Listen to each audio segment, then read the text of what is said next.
Bună seara, dragii mei! Astăzi vă invit să urmăriți o emisiune despre o doamnă profesoară. Vă invit să-i cunoaștem povestea, să descoperim cum a reușit să schimbe lumea, prin învățământul de calitate, prin angajamentul său de a oferi o educație de înaltă calitate elevilor săi.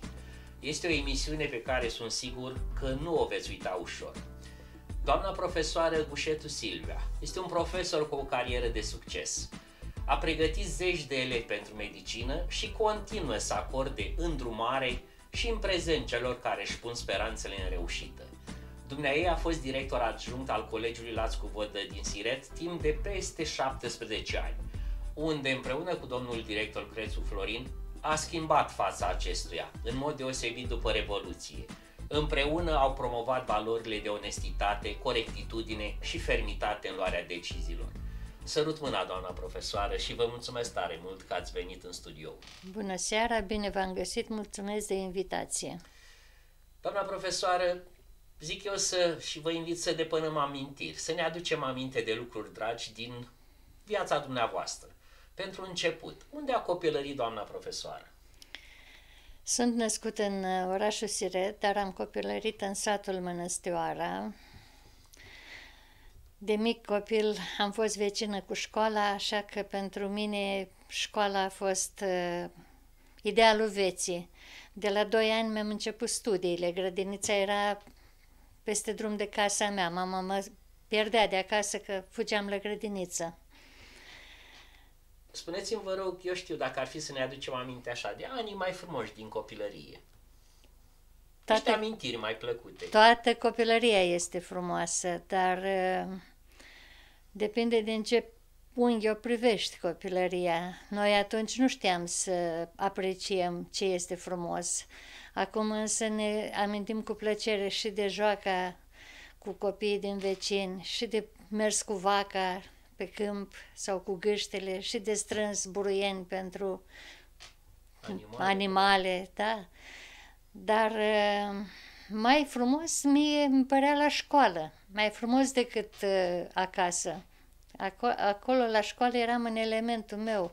Acolo, pe lângă joacă, era și învățătură și simțeam o sete pentru cunoaștere. Nu uram școala. De aceea poate am fost legată de mică de școală și până la pensie tot în școală am trăit. Vreau să vă întreb de locul vacanțelor dumneavoastră, dar fiind atât aproape de școală, cu siguranță vacanța era aproape la școală. Sau mergeați undeva? Vacanțele erau la școală, pentru că noi eram mobilizați ca pionieri la activități în vacanță.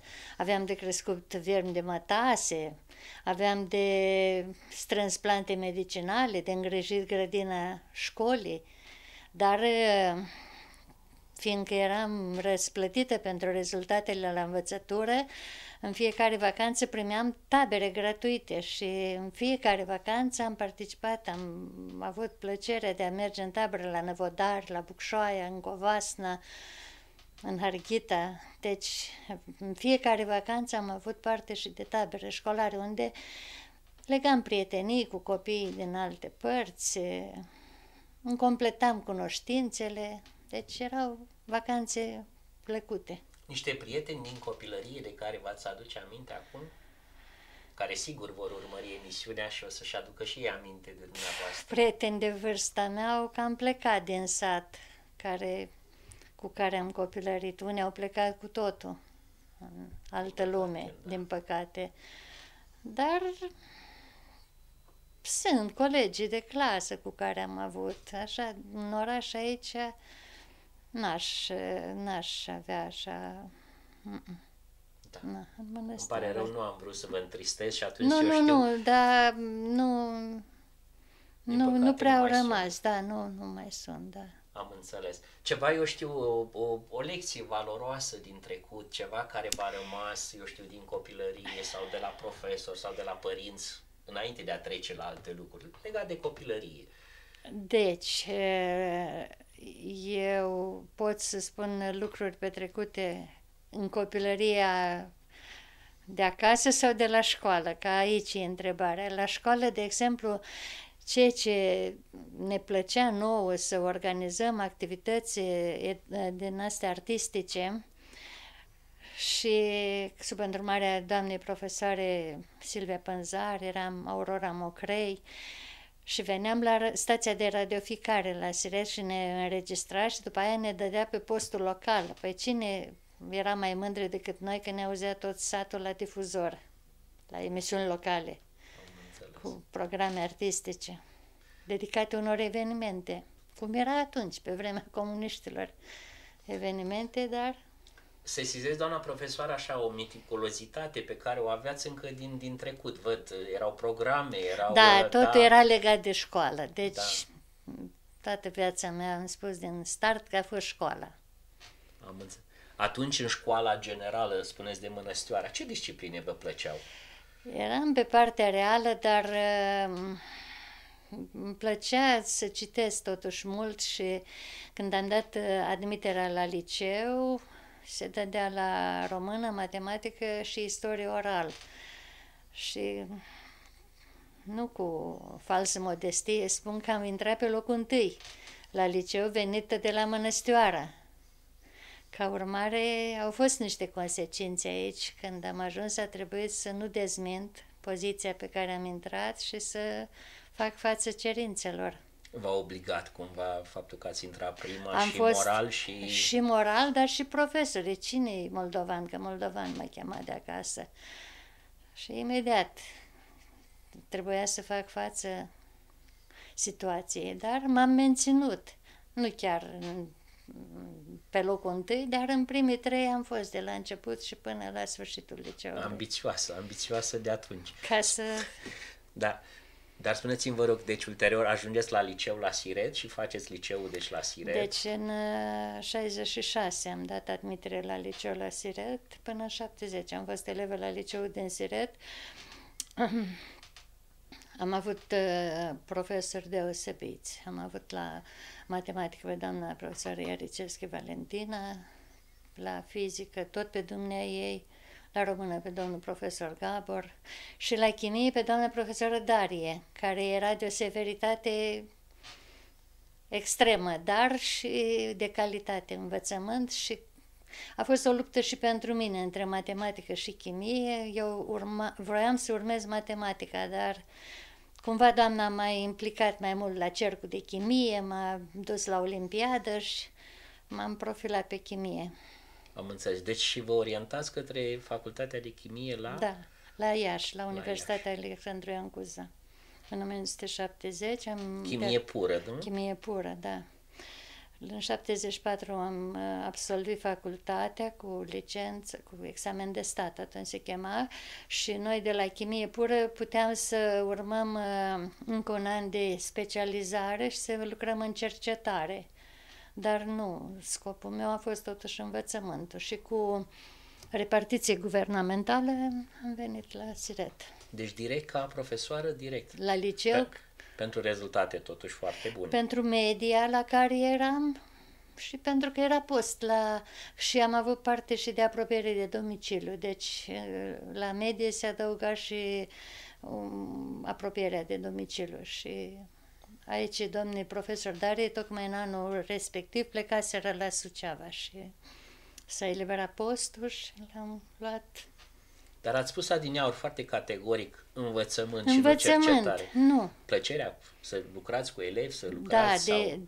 de a lucra cu oameni, simțeam viață în tot ce făceam, în cercetare, în laborator, chiar orele de laborator care le aveam, nu că erau plictisitoare, că și acolo e frumos, descoperi câte ceva, dar nu poți împărtăși cu nimeni, așa, parcă ești în fața ecranului. Am înțeles. Aici produsul e mai palpabil, produsul obținut în urma muncii de educare, de formare. Așa. Și ajungeți deci la Siret ca profesoară, în anul 74, colegă cu foștii mei profesori, colegă de cancelarie. A fost destul de emoționant momentul când nu îndrăzneam să intru în cancelarie, dar toți m-au îmbrățișat cu drag când am venit și m-am integrat imediat ca profesor. Dar cum era munca cu elevii atunci? foarte de calitate. Când am găsit o pepenieră de elevi foarte buni, pregătiți de doamna Darie, și a trebuit să mă mobilizez, să pot răspunde la toate cerințele lor, și atunci era un trio foarte profund. Era școală, familie, profesor, deci era unitate de vedere. Familia vrea să facă școală de calitate, profesorii luptau pentru calitate. Nu era atâta pretenție la alte concesii pentru învățământ. Notarea era obiectivă și zic eu că ilustra nivelul de cunoștințe. Deci am găsit elevi foarte buni și chiar din prima serie care am fost, sunt soții Maidaniuc, am avut doamna doctor Felicia și Tavi Maidaniuc, care au intrat la medicină. După aia, acolo vreo 3 au mers la chimie. Bine, erau orientați de domnii profesor Darie, de doamna Darie, cu doamna făcuseră înainte, dar am avut și eu un anul ăla de final, care a cerut multă implicare din partea mea. Am înțeles. Părinții, cred că nu erau părinți ca acum, știți, Nu, aș vrea cu pretenții, nota asta, nu, aș vrea, nu, ai copilul meu. Aveau încredere în dumneavoastră că... Da, în școală, în general, da, în școală, mă refer la disciplina da. noastră, da. Eu am fost cotată ca o profesoară rea cu ghilimele, severă. Poate excide, da. Da, copiii rea. Na, da, eu știam ce înseamnă răutatea aia, dar la întâlnirile de peste ani ale promoțiilor, toți îmi mulțumeau și majoritatea spuneau că s-au izbit undeva în viață de o nevoie de a ști și chimie. Ba, bine, să răspundă la un copil de-al lor, la o întrebare, la un locul de muncă, și am fost poate foarte obiectivă și dreaptă la notare și la apreciere, la evaluare, și asta nu n-a făcut ca elevii să mă urască. Când nedreptatea îi supără cel mai tare pe copii. Și încercam să fiu dreaptă, chiar dacă mai făceam și concesii, dar așa, fin, să nu se producă dezechilibre, dar în general trebuie să fii drept cu copilul, că atunci el știe pentru ce muncește. Vă mărturisesc că înainte de podcast am vorbit cu câteva persoane și, după cum ați văzut și în deschidere, am afirmat acolo partea asta de onestitate și corectitudine. Deci vreau să vă spun și să vă mărturisesc că sunt persoane care, da, a fost mai severă, dar exact cum ați spus asta, chiar și o colegă de clasă care zicea, da, a fost așa mai cu mine, dar anul următor am ajuns și la Olimpiadă și chiar îi port stimă doamnei profesoare și mă bucur. Dar dacă totuși ați spus acum de partea asta așa de formare de medicină, de soții Maidaniuc. Atunci, în prima serie au fost ei. După aia a fost Cristina Chideșa, Inghi Berlinski, spun nume cunoscute, care sunt Cristina Fediuc, din Siret, care sunt aici mai aproape, dar în toată țara am. Pe vreau să vă spun, doamna profesoară, cu cinste afirm și cu onoare că am fost și eu elevul dumneavoastră și încă de pe atunci era așa o mică cutumă locală, așa o legendă locală. Dacă vrei să intri la medicină, e tare bine dacă reușești să faci ore de pregătire cu doamna profesoară. Da, făceam multă pregătire la școală pentru olimpiade, învățământ am avut și sâmbătă, doar tu tot ai prins și sâmbătă, nu? Da. Și mergeam duminica și făceam ore de pregătire la școală cu copiii pentru olimpiade și pentru medicină. Deci eu nu zic că trebuia să facă ore cu mine, dar având și experiența examenelor și cerințelor de medicină, știam să-i canalizez pe direcția medicinei. Ce se cere? Cam așa da. Se spunea. Că din experiență de acum și îl întrebam, unde vrei, la Târgu Mureș, la Iași, la Cluj, ca să știu pe ce pun accent, că fiecare centru universitar are alte cerințe și asta poate experiența și ambiția de a face față, că cred că asta m-a ținut în viață așa, pe nivel. Asta urma să vă întreb. Ce vă motiva totuși atunci rezultatele copiilor, ceea ce obțineau ei? Da, că și soțul câteodată îmi spunea, tu te bucuri mai tare de altora decât de ai tăi. Când mă bucuram, când intrau la facultate, când reușeau la olimpiadă, veneam acasă, nu mă opream să le povestesc cât de grozav a fost copilul lucutare sau lucutare. Da, asta m-a motivat. Eu aveam o întrebare mai pe final, dar ați spus acum că spunea soțul te bucuri mai tare decât ai tăi, dar ai tăi, ai dumneavoastră, Păi vă fac cinste nu m-au și... dezamăgit nici ai mei, dar băiatul a făcut la Ștefan cel Mare că el a prins anul Revoluției și atunci s-a desfințat la Siret, s-au desfințat la nivel de județ specializările alea, anul cel mai prost de admitere. Și aici au rămas foarte puțini copii la noi. Unii s-au dus la Urmuzache, alții din clasa lui, din clasa a 8-a, de la școala generală. Și m-am orientat știindu-l că este capabil și olimpic, era din clasa a 8-a, la matematică, la română. L-am dat la Ștefan cel Mare. Da. Dar fata a făcut cu mine și chimia și ca urmare și astăzi este în Canada pe domeniul chimiei, e manager în asigurarea calității pentru farmaceutică, industria farmaceutică și instrumente medicale.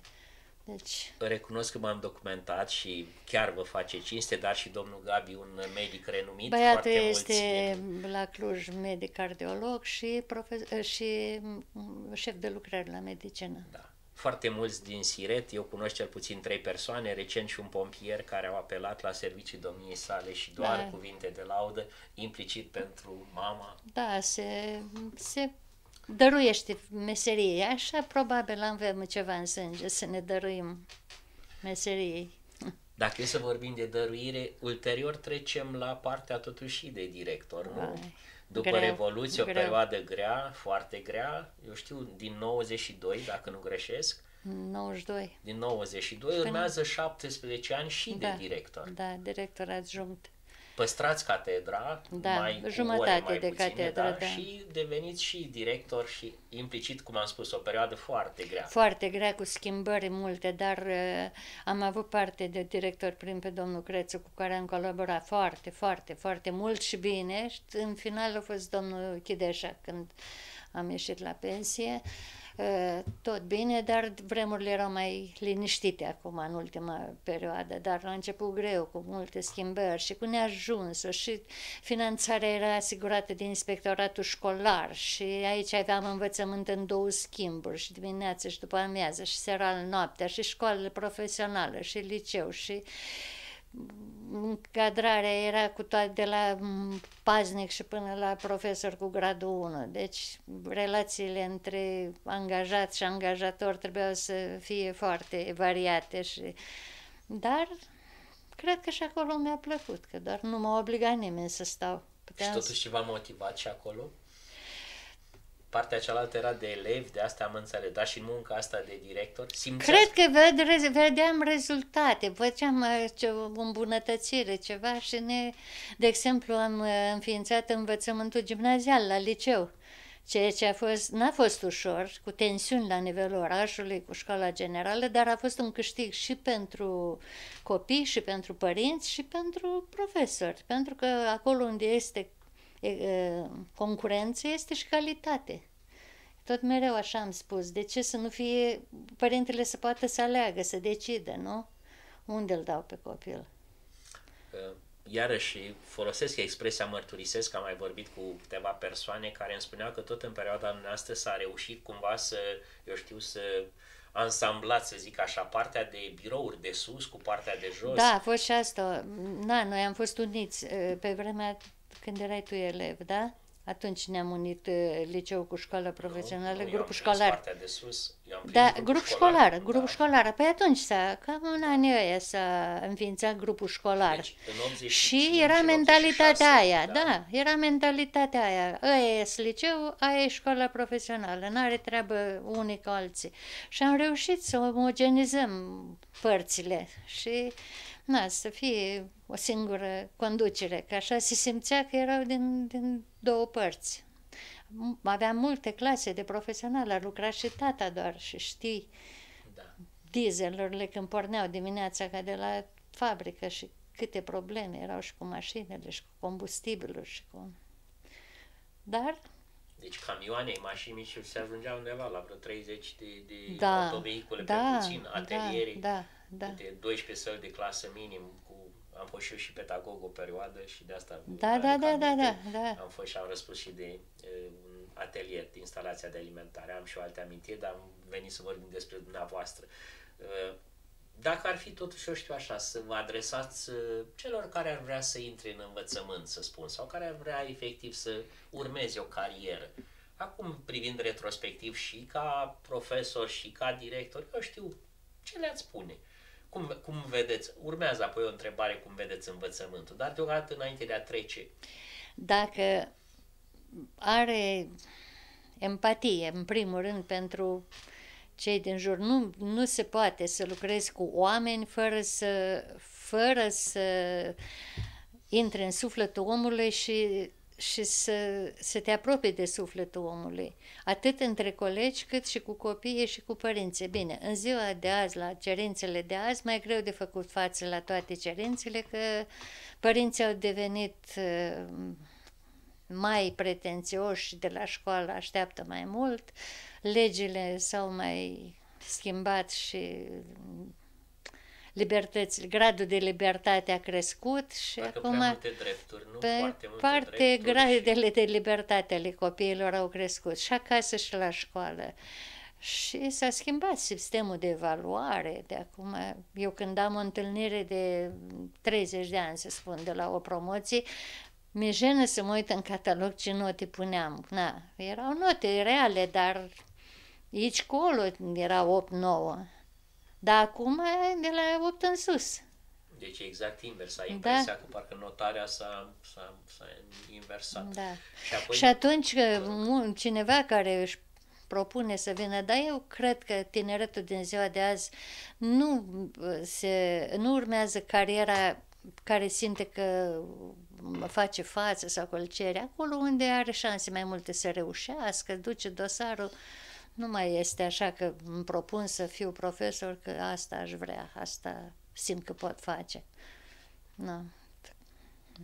Dar dacă faceți o comparație între cum era învățământul atunci și cum este acum vis-a-vis, efectiv, de transformările alea majore, adică, dacă îmi permiteți, dacă era o idee, eu țin minte că veneam, știți, tata, mama, trebuie să mergeți la ședință, că se face ședința cu părinții. Păi ședința aia cu părinții, nu știu cum vă spun, parcă era privită ca o sărbătoare în calendar, și abia se aștepta când se vine de la școală, oare ce a zis doamna, oare ce a zis domnul rector, oare ce a zis. Comunicarea și cu părinții și cu școala s-a schimbat, acum nu mai sunt așa acele ședințe cu părinții, acum comunicarea este pe mijloacele de informații, își trimit mail-uri profesorii la părinți, la elevii la profesori, deci nu se mai acordă atenția nu mai sunt așa constrânse regulile, sunt legere și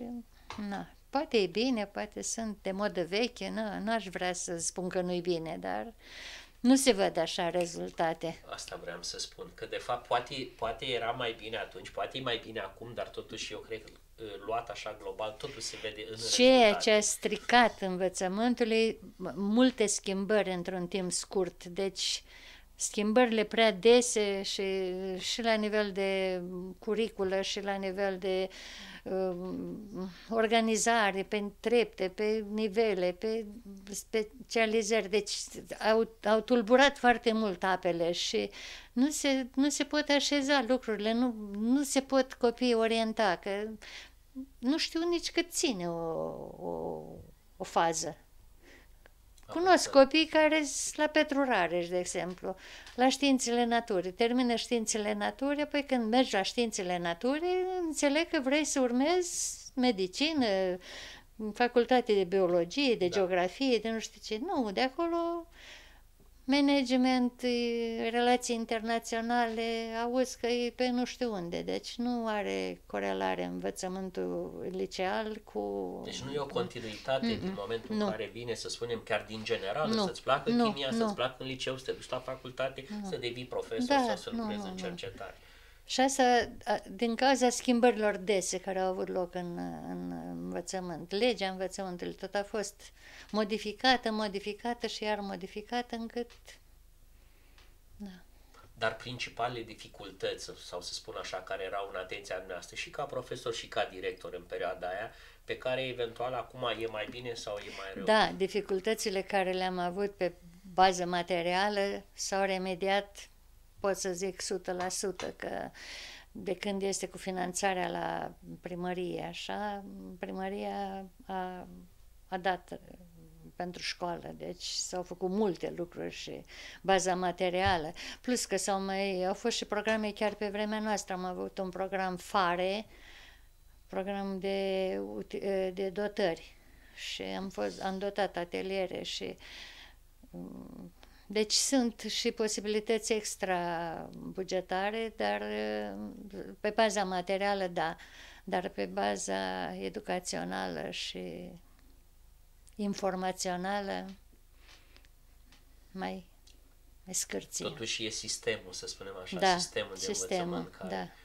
Și a adus mai multe materii, a adus mai multe... Nu. Sau în ce constă totuși greutatea? Ce apasă mai greu pe elev acum? Libertatea care nu de fapt apasă, se întoarce? tocmai că din cauza libertății și a posibilității de a urma pe bază de dosar o facultate sau o treaptă superioară de învățământ,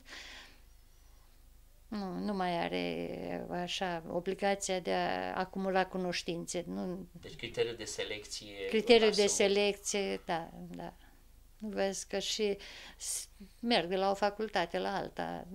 Renunță foarte ușor, da. Am înțeles. Dacă ar fi să priviți așa legat de niște mentori de dumneavoastră, sau dumneavoastră vă considerați mentor pentru altcineva?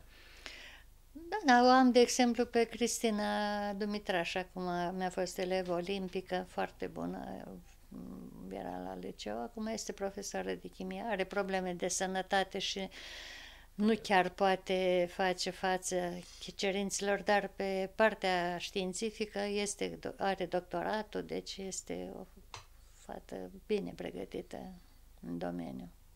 Dacă nu vă deranjează să mai dați câteva exemple din oraș care cu siguranță le va face plăcere când vor vedea de foști elevi, de medici care au ajuns. Da, pe medici în oraș, farmacistă este Emilia Dedu, care am avut-o. Eu am în țară, am așa nume care, acum de exemplu, care au făcut la Siret. Au făcut la Suceava, care ar fi mai cunoscuți. Și au făcut pregătire cu dumneavoastră. Nu, că la clasă și pregătire. Este Ovidiu Olaru, lui doamna doctor Olaru, Teodora Lulciuc, acum căsătorită, tot la imagistică ca și Ovidiu, tot i-am avut elevi.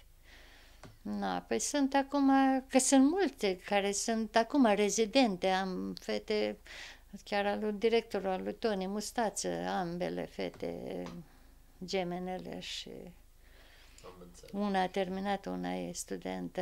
Domnul Fraseniuc? Al lui doamna, da, al lui domnul Fraseniuc, n-au fost elevi, ba da, una a fost la clasă și una așa am ajutat-o, ambele sunt al lui doamna Ilovan, dar acum sunt rezidente în curs de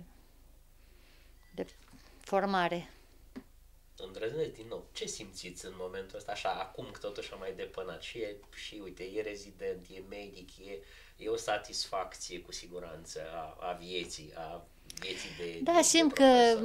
nu am trăit degeaba, nu am făcut umbră pământului degeaba.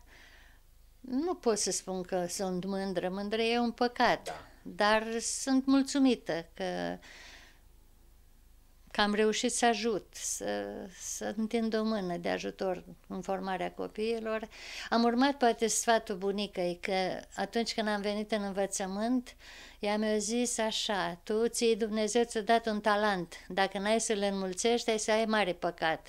Să ai grijă să-l înmulțești. Nu prea am înțeles eu cum a spus ea, dar cred că bunica... Ce frumos, da, chiar mi-a spus, eram în curte la ea la fântână, scotea apă și mi-a spus: ți-a dat un talent Dumnezeu să-l înmulțești, că dacă nu ai să ai mare păcat. Și poate am mulțumit-o pe bunica și pe bunul Dumnezeu. Deosebit. Deosebit și viața ulterior vă oferă și încă un lucru deosebit. Bunica 5 nepoți. Da, mulțumesc deci 4 Dumnezeu. de la domnul Gabi, nu? 4 la Cluj și una în Canada, da. Și cu ăștia de la Cluj am o relație, na, și de bunică, dar pe undeva și de profesoară, că am fost solicitată să-l ajut pe băiatul mare, care e în clasa 11 și vrea să dea tot la medicină. Na, a fost pandemia asta și s-au pierdut mult din... și ca să... Dar fiind la 11 ani că e în regulă, nu? Da, și am reușit din urmă, că nu s-a prea făcut în pandemie.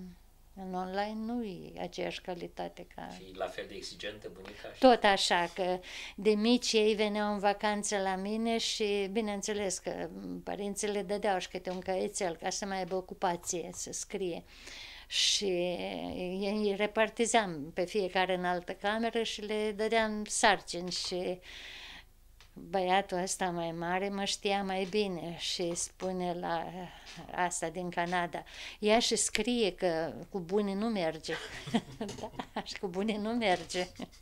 Ia și scrie, asta era mai mică și mai jucăușă și ăsta mai mare a spus, ia și scrie că cu bune nu merge. Nu merge cu jumătăți de măsură. Da, am înțeles. Spuneți-mi totuși, se vede, sunteți o persoană mulțumită, o persoană împlinită. Da. E un necaz al vieții, nu vreau să răscolesc, e clar, domnul inginer s-a dus mult prea repede, mult. Să se bucure de viața asta frumoasă, care totuși... Dar din partea lui am avut, cum să zic, sprijin în sensul că m-a înțeles că așa de atașată sunt de școală și de... că nu era ușor, cu 2 copii acasă și am fost la nivel de județ. Na, iarăși trebuie să spun, în elita profesorilor de chimie, solicitate la Olimpiade, la Consiliul Județean de Chimie, la organizare și tot mereu, sau ca director pe la ședințe, și mai cu lipsă de acasă, la astea, la examene de bacalaureat. La corectură, ca vicepreședintă de comisie și n-am avut din partea lui nici să simt că e prea mult. Îmi făceam datoria eu și acasă, că nu trebuia să mă suplinească, dar faptul că mă simțeam liberă să-mi fac datoria și la școală, am fost o verigă și la școală și acasă și așa că trebuie să reglez veriga să țină bine. Ne-ați anticipat și mi-ați răspuns întrebării pe care vreau să vă adresez vis-a-vis de cum se împăca viața dumneavoastră profesională cu cea personală, dar îmi permit în schimb să vă pun o altă întrebare. Cum ați avut și dificultăți cu siguranță, și ca profesor și ca director, cum treceați peste acestea? Da, dificultățile unde am suferit și poate și în ziua de azi am anumite reproșuri, regrete să spun așa, era când se reduceau locurile de muncă și eram puși în situația să desfacem contracte de muncă, să știi că ei pâinea și cuțitul omului era greu, dar cu Consiliul de Administrație, că întotdeauna am lucrat în echipă, n-am fost autocrată ca să spun că vai de mine, eu dețin tot adevărul. Găseam soluții, dar, sunt lucruri sensibile. Da, astea au fost lucruri grele de depășit. Și mai erau nemulțumirile când erau examene de treaptă, acolo, când din 7 clase, din 7 câte... Organizarea lor și noi chiar... am fost 8 clase și am da, și chiar rezultatele, când se afișau rezultatele, începea scandalul, că... A meu de ce n-a intrat? A meu de ce n-a intrat, că știu eu, că nu știu. Da, au fost lucruri grele, dar cu diplomație și cu răbdare trebuiau depășite și căutați soluții să nu se mai repete. Și atunci, adineauri, ați spus pentru un profesor să fie dăruit, să vadă, să aibă nativ un pic, dar pentru un director ce ați recomanda? O persoană, un profesor care ar accepta să fie... Să nu o facă pentru bani, că are o indemnizație de conducere, nici pentru orgolii personale, că m-am ajuns director, Ce să o facă pentru instituția în care lucrează, dacă crede că poate ajuta cu ceva să fie bine cotată. Pe vremea noastră, așa, liceul Lațcu Vodă, că la un moment dat i-am dat și nume, am avut transformat în colegiul Lațcu Vodă, din industrial auto în colegiul Lațcu Vodă. Am fost școală reprezentativă în județ, deci trebuia multe criterii îndeplinite să fii școală reprezentativă. Și asta ne ajuta în anumite domenii, și la finanțare, și la încadrare, și am fost câțiva ani, vreo 5 ani am fost școală reprezentativă. Am înțeles, frumos. Dacă totuși așa, în afară de parte de școală reprezentativă, alte lucruri care vă mai aduceți aminte, așa pe timpul mandatului dumneavoastră, ați spus de programul la fare sau modernizat sau... Da. Dar legat așa efectiv, știu că a mai fost și discuție de mai multe clase să organizați, să vedeți, ați fost nevoită, știu că au venit și chiar școli, clase de ucraineană, chiar și am avut alte și provocări, să le zic așa, pe care le-ați am avut înființarea învățământului minorităților în limba ucraineană. Nu mai țin minte din ce an, deja este o tradiție acum cu clase. Nu sunt elevi mai mult de o clasă și aici cam greu se făcea clasa. Copiii chiar care studiau în limba ucraineană în școlile lor generale, la liceu preferau să facă la secția română, dar au fost greutăți și la învățământul în limba ucraineană, că nu aveam profesori de specialitate de limba ucraineană, de limba ucraineană, da, dar de specialitățile astea alte de fizică, chimie, matematică, geografie, care se predea în limba ucraineană. Cu toate că știau limba ucraineană, dar nu poți preda numai că cunoști limba, nu se putea să predea. Nu erau manuale, nu erau că... Așa, colaborarea, nu știu, trebuia organizată, cred că la nivel de, cum este organizația, Forumul Ucrainenilor sau cum? Uniunea Ucrainenilor. Cred că acolo trebuiau organizate. Noi nu aveam competență să organizăm învățământul. Eu știu așa, doamna profesoară, v-aș ruga cu tot respectul mai spre final, un sfat, un mesaj pentru elevi de colegiu și pentru profesori. Nu știu dacă sunt competentă să dau sfaturi, că de acum se expirată pentru vremurile de față. E multă modestie. Dar cred că nu ca sfat, așa să zic, ca o povață, poate să nu fie sfat. Cum spuneți dumneavoastră? Un mesaj. Un mesaj, așa, că dacă vrei să fii mulțumit sau pentru ceea ce ai făcut în viață sau să stai cu fruntea sus să privești în trecut, trebuie în fiecare zi să fii mulțumit de cum ți-ai făcut datoria. Așa numai de dragul de a semna conde ca la școală sau că-s vacanțe lungi, nu merită să distrugi niște copii. Că totuși sunt rateuri. Dacă nu-ți faci datoria ca profesor la clasă și nu ai conștiința împăcată că măcar ceva ai lăsat în urmă, iar pentru copii, ce să cer de la copii? Eu aș cere mai mult de la părinți, să respecte mai mult școala. Copilul respectă în limita cât îl ține puterea lui, că e copil. Părinții ar trebui să respecte mai mult școala în ziua de azi. Să nu ceară mult de la școală, să ajute copilul să fie cu statut de elev, nu cu statut de pretenție. Când pune părintele presiune pe profesor, cu siguranță nu cred că va fi cea mai bună soluție. Bine, acum și asta, cum ai spus, multe concesii făcute, cu discriminare, cu orice se înțelege a fi discriminare. Dacă ești un pic mai sever și ai pretenții să... așa, nu-i discriminare sau... e calitate, eu zic, da? Dacă ați avea puterea acum să schimbați ceva în învățământ, ce ați face? N-am puterea asta. Să facem așa pe final un fel de exercițiu.